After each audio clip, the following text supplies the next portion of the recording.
આજરોજ તારીખ 6 એપ્રિલ 2026ના રોજ કામરેજ પોલીસ દ્વારા ખાસ કરીને કામરેજ ચોકડી ઉપર કે જ્યાં ટ્રાવેલ્સના ડ્રાઈવરો ટ્રાવેલ્સને આડેધડ રીતે પાર્કિંગ કરી અને પેસેન્જર ભરતા હોય છે, વારંવાર તેઓને સૂચના આપવા છતાં તેઓ અહીંયા કામરેજ ચોકડી ખાતે આડેધડ અડધો રોડ દબાવીને પાર્કિંગ કરે છે. તે તમામ ટ્રાવેલ્સોવાળા ઉપર BNS કલમ 285 મુજબ ગુનો દાખલ લગભગ 25 ગુના દાખલ કરેલ છે અને તે તમામ ટ્રાવેલ્સના ડ્રાઈવરોના જે લાયસન્સ છે એ લાયસન્સ રદ કરવાની પ્રોસિજર પણ અમે કરવાના છીએ. સાથે સાથે કામરેજ ચોકડી ઉપર જે રિક્ષા ઓટો રિક્ષાઓ જે પેસેન્જર માટે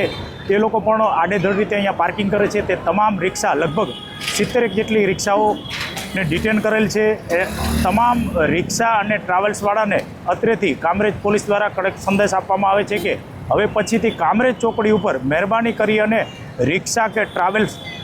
આડેધડ રીતે પાર્કિંગ કરી અને પેસેન્જર નહીં ભરતા, કેમ કે આ નો પાર્કિંગ ઝોન છે અને નો પાર્કિંગ ઝોનમાં જો કોઈ પણ ટ્રાવેલ્સ કે રિક્ષાને પાર્કિંગ કરવામાં આવશે અને પેસેન્જર ભરવામાં આવશે રોડ દબાવીને, તો એમના ઉપર સ્ટ્રિક્ટમાં સ્ટ્રિક્ટ કડકમાં કડક કાર્યવાહી કરવામાં આવશે. મારી તમામ રિક્ષા અને ટ્રાવેલ્સવાળાઓને